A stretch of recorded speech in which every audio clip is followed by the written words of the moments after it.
નમસ્કાર વિદ્યાર્થી મિત્રો, આપ સૌનું હાર્દિક સ્વાગત છે। આપણે ભણી રહ્યા છીએ સંખ્યા પદ્ધતિ અને આ વિડીયોની અંદર આપણે અસમય સંખ્યાઓ અને સ્વાધ્યાય 1.2 ના દાખલાઓ છે એ જોવાના છીએ। તો અગાઉ આપણે પ્રાકૃતિક સંખ્યા, પૂર્ણ સંખ્યા, પૂર્ણાંક સંખ્યા, સમય સંખ્યા વિશે જોયું। આજે અસમય સંખ્યા અને વાસ્તવિક સંખ્યા એમના વિશે ભણશું। તો આપણે સમય સંખ્યા જોઈ તો સમય સંખ્યાની અંદર સમય સંખ્યા છે એ કેવા સ્વરૂપની હોય? p ભાગ્યા q સ્વરૂપની હોય અને એની અંદર આપણે શાંત દશાંશ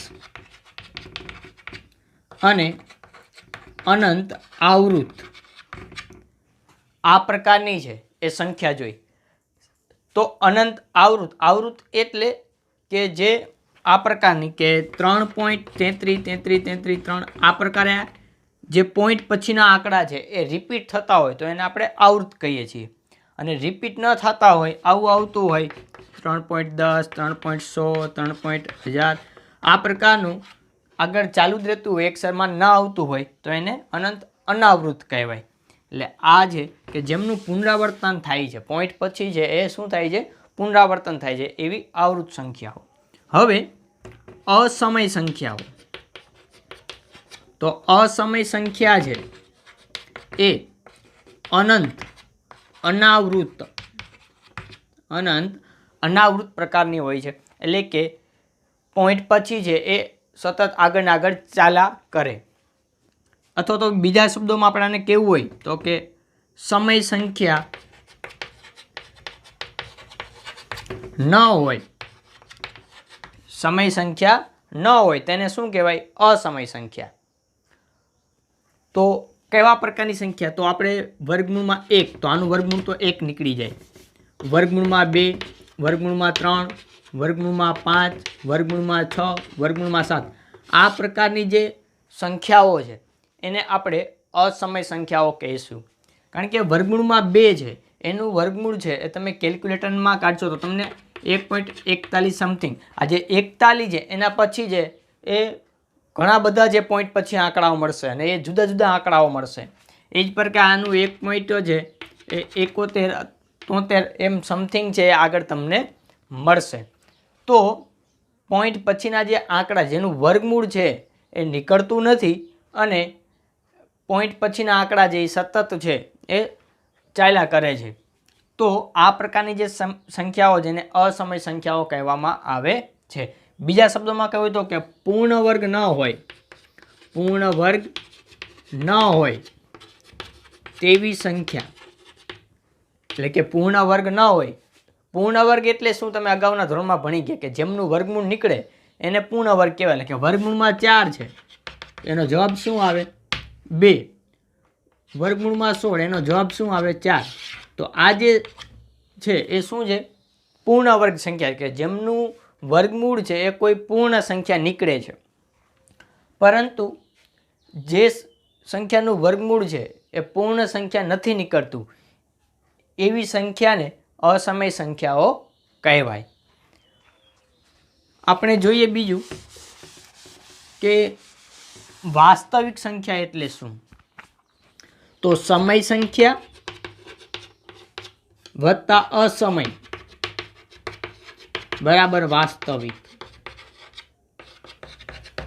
અને વાસ્તવિક સંખ્યાને આપણે r વડે, રિયલ નંબર r વડે દર્શાવીએ છીએ। એટલે કે સમય સંખ્યાનો ગણ અને અસમય સંખ્યાનો ગણ બંને છે એ કેમાં આવી જાય છે? વાસ્તવિક સંખ્યાની અંદર આવી જાય છે। એટલે વાસ્તવિક સંખ્યાની અંદર બધા જ પ્રકારની છે એ સમય સંખ્યા આવી જાય છે। તો આ આપણે જોયું અસમય સંખ્યા। આના આધારે છે એ આપણે હવે દાખલા ગણીશું। ફરી વખત સમય સંખ્યા કોને કહેવાય આપણે અગાઉ જોઈ ગયા છીએ। અસમય સંખ્યા એટલે કે સમય સંખ્યા ન હોય તેવી સંખ્યાઓ।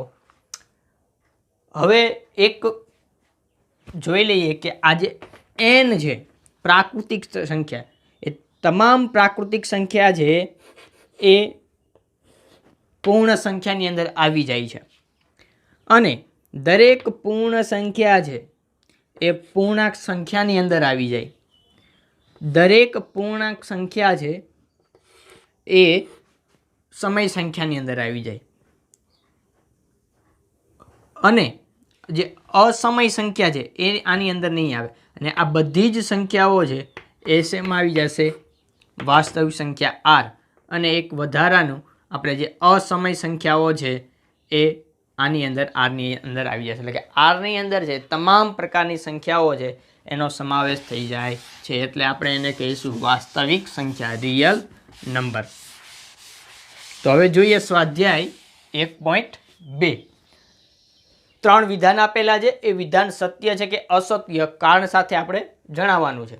તો પહેલું વિધાન, દરેક અસમય સંખ્યા એ વાસ્તવિક સંખ્યા છે. તો હમણાં જ અહીંયા જોયું કે સમય સંખ્યા વત્તા અસમય સંખ્યા બરાબર વાસ્તવિક સંખ્યા. એટલે કે સમય સંખ્યાઓ છે એ પણ વાસ્તવિક સંખ્યાની અંદર આવી જાય છે અને અસમય સંખ્યાઓ છે એ પણ વાસ્તવિક સંખ્યાની અંદર આવી જાય છે. એટલે દરેક અસમય સંખ્યા છે એ વાસ્તવિક સંખ્યા છે. તો કે હા, સત્ય છે. કારણ કે દરેક સમય અને અસમય સંખ્યા એ વાસ્તવિક સંખ્યા ગણમાં આવે છે અથવા તો એનો વાસ્તવિક સંખ્યા ગણમાં સમાવેશ થાય છે. બીજું જોઈએ, સંખ્યા રેખા પરનું દરેક બિંદુ, સંખ્યા રેખા પરનું એક સંખ્યા રેખા દોરીએ, તેના પરના દરેક બિંદુ છે એ કોઈક પ્રાકૃતિક સંખ્યા m માટે વર્ગમૂળમાં m સ્વરૂપનું હોય છે. દરેક બિંદુ કોઈક પ્રાકૃતિક સંખ્યા m માટે વર્ગમૂળમાં m સ્વરૂપનું હોય છે. તો પ્રાકૃતિક સંખ્યા એટલે શું? તો કે આપણે ખબર છે કે 1 થી લઈને શરૂઆત કરીએ તો આ પ્રકારે અનંત સુધી છે એ ચાલ્યા કરે. તો આ દરેક બિંદુ છે એ m માટે વર્ગમૂળમાં m સ્વરૂપનું હોય છે. તો સાચું છે ના ખોટું છે? આ વર્ગમૂળમાં 4 છે એનું વર્ગમૂળ નીકળશે, પરંતુ આ વર્ગમૂળમાં 3 છે એમનું વર્ગમૂળ, એટલે કે આ વર્ગમૂળમાં 3 છે એને આપણે 3 સ્વરૂપે લખી શકશું નહીં. એટલે કે આ જે m છે એના બરાબર વર્ગમૂળ m લખી શકીએ એવું આપણને પૂછવું છે. તો વર્ગમૂળમાં 4 છે એના બરાબર આપણે અહીંયા 2 બરાબર વર્ગમૂળમાં 4 લખી શકશું, વર્ગમૂળ 4નું 2. પરંતુ આ જે વર્ગમૂળમાં 3 છે એના બરાબર 3 આપણે લખી શકશું નહીં. એટલા માટે આ વિધાન કેવું છે? અસત્ય છે. આ વિધાન અસત્ય છે. એટલે કે દરેક સંખ્યા રેખા પરનું દરેક બિંદુ કોઈ પ્રાકૃતિક સંખ્યા m માટે વર્ગમૂળમાં m સ્વરૂપનું હોય નહીં. કારણ કે વર્ગમૂળમાં 3, વર્ગમૂળમાં 5 વગેરે આવી સંખ્યાઓનું પૂર્ણ વર્ગ સંખ્યા નથી. ત્રીજું, દરેક વાસ્તવિક સંખ્યા એ અસમય સંખ્યા છે. આ પણ ખોટું છે. આપણે જોયું હતું કે સમય સંખ્યા વત્તા અસમય બરાબર વાસ્તવિક સંખ્યા. તો દરેક વાસ્તવિક સંખ્યા એ અસમય છે? દરેક વાસ્તવિક સંખ્યા અસમય છે? ના.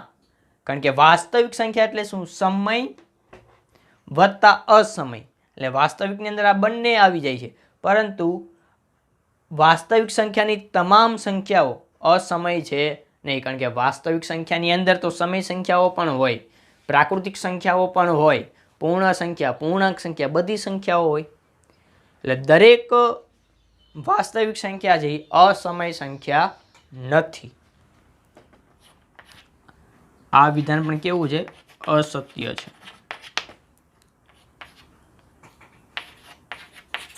એટલે કે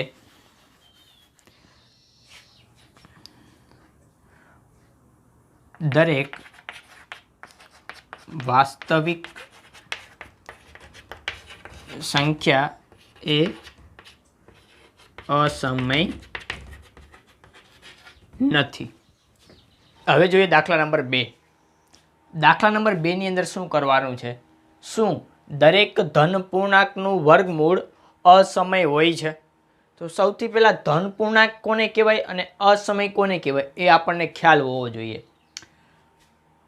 અસમય સંખ્યા એટલે એવી સંખ્યા કે જેમનું વર્ગમૂળ છે એ પૂર્ણ સંખ્યા ના હોય.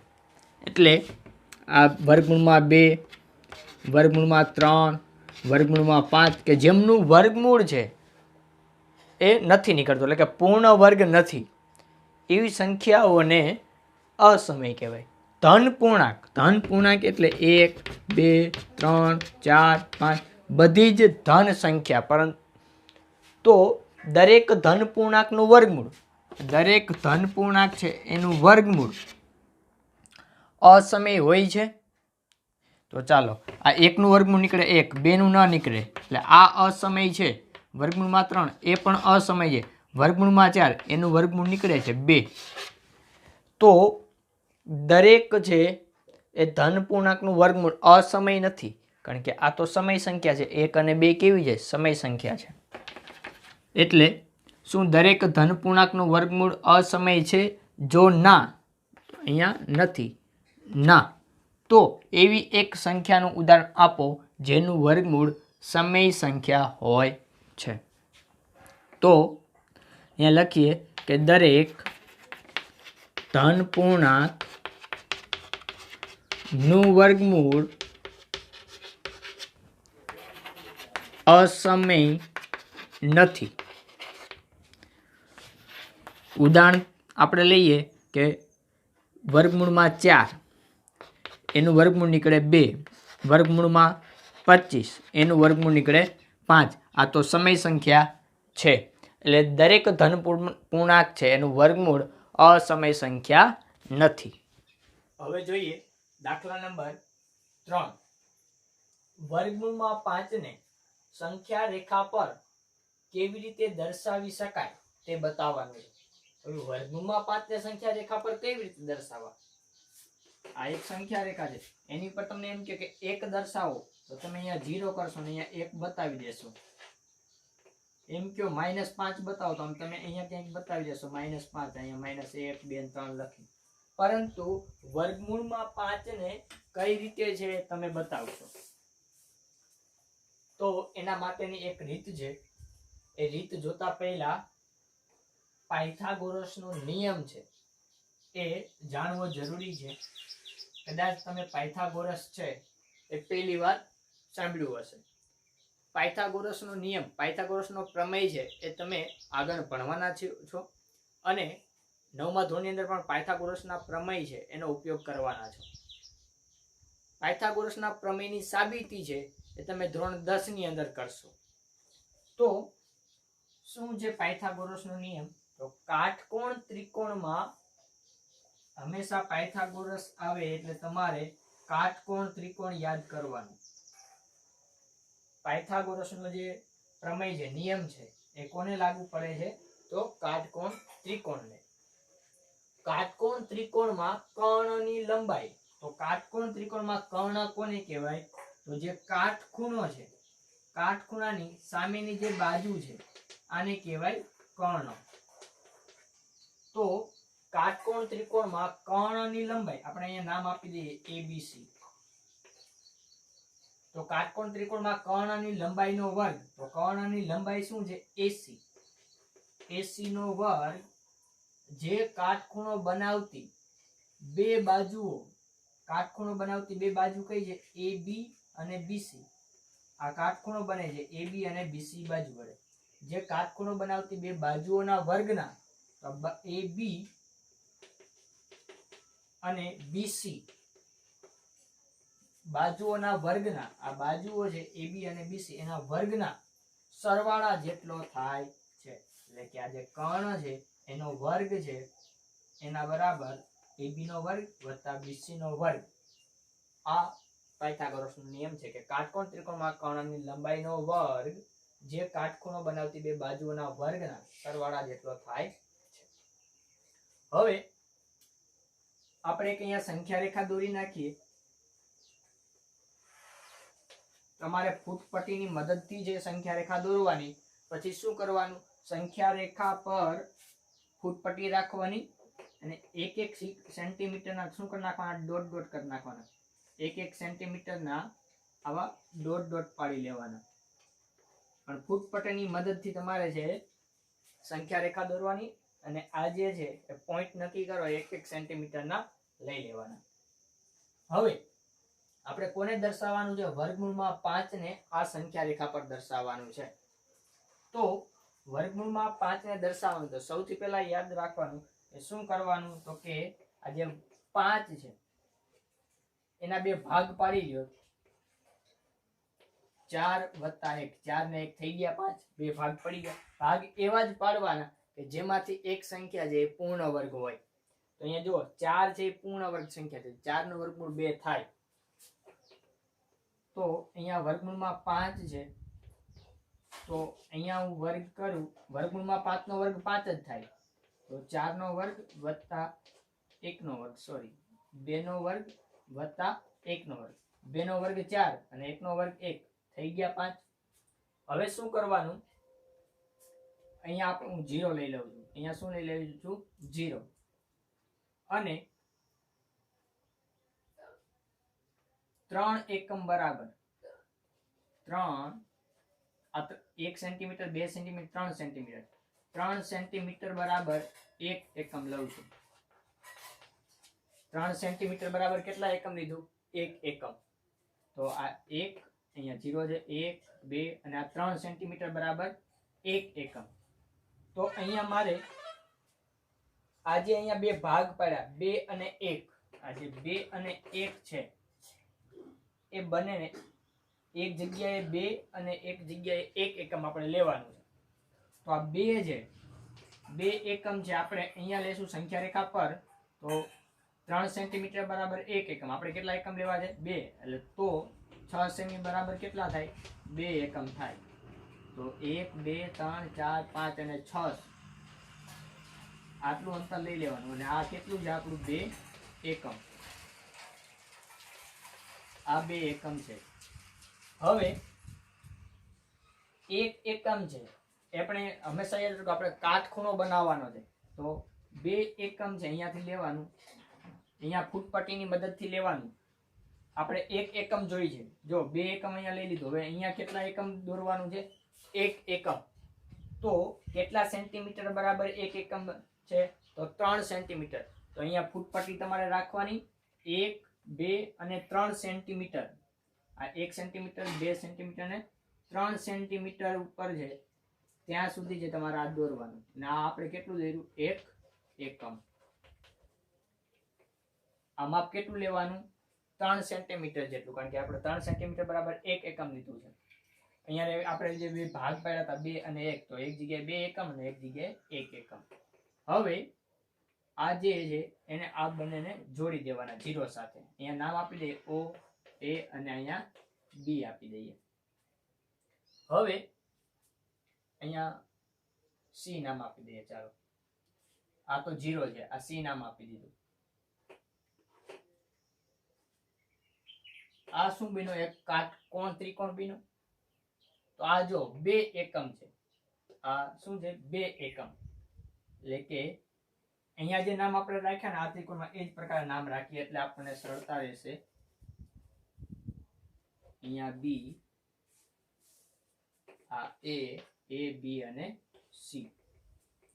તો અહીંયા જો આ AC છે, AC નો વર્ગ બરાબર AB. AB બરાબર કેટલા એકમ લીધું આપણે, 1 એકમ. અને એનો વર્ગ BC, BC બરાબર આપણે કેટલા એકમ લીધા, 2 એકમ. અને એનો વર્ગ છે. તો AC નો વર્ગ બરાબર 1 નો વર્ગ 1 અને 2 નો વર્ગ 4. તો AC નો વર્ગ બરાબર શું મળ્યું તમને, 5. હવે આપણે તો AC જોઈએ છે, AC નો વર્ગ જોતો નથી. તો આ બાજુ તમે વર્ગ દૂર કરો તો આ બાજુ શું થઈ જાય, વર્ગમૂળમાં 5. એટલે કે બંને બાજુ વર્ગ કરતા આ બાજુ શું મળી જાય, વર્ગમૂળમાં 5. તો આ જે AC છે એ કેટલું મળ્યું, વર્ગમૂળમાં 5. આ AC ની લંબાઈ આપણને મળી ગઈ વર્ગમૂળમાં 5. પરંતુ આપણને તો સંખ્યા રેખા પર દર્શાવવાનું કીધું છે, એટલે કે આ સંખ્યા રેખા પર દર્શાવવાનું કીધું છે. તો હવે શું કરવાનું, પરિકર લેવાનું. પરિકર છે એનું કેન્દ્ર અહીંયા રાખવાનું સી બિંદુ પર, અને પરિકરની અણી છે એ અહીંયા એ પર રાખવાની, અને અહીંયાથી પરિકર છે એ તમારે પેન્સિલની મદદથી અહીંયા સંખ્યા પર એક ચાપ મારવાની. આ જે બિંદુ છે એ શું હોય? વર્ગમૂળમાં 5. આ શું આપણે સંખ્યા રેખા પર વર્ગમૂળમાં 5 અહીંયા મળે. કઈ રીતે? તો કે અહીંયા પરિકરનું કેન્દ્ર રાખવાનું, પરિકરની અણી રાખવાની, અને પેન્સિલ કે પેનની અણી છે એ અહીંયા એ બિંદુ પર રાખવાની, અને સંખ્યા રેખા પર એક ચાપ મારવાની. એટલે આ જે બિંદુ મળે એ શું હોય? આપણું વર્ગમૂળમાં 5. તો એકદમ સહેલું છે, બહુ અઘરું નથી. શું કરવાનું? તો કે જે છે ને જે સંખ્યાને આપણે દર્શાવી હોય ને એ સંખ્યા છે એમાંથી એના 2 ભાગ પાડવાના આની જેમ, અને એવા ભાગ પાડવાના કે જેમાંથી એક પૂર્ણ વર્ગ છે એ સંખ્યા હોય. અને પછી અહીંયા તમારે સેન્ટીમીટર બરાબર એકમ ધારી લેવાના. મેં અહીંયા 2 એકમ એટલા માટે ધાર્યા કે અહીંયા જો 1 સેન્ટીમીટર બરાબર 1 એકમ ધાર્યું હોત તો આકૃતિ કેવી થાત? ખૂબ નાની થાત, તમને બોર્ડમાં દેખાત પણ નહીં.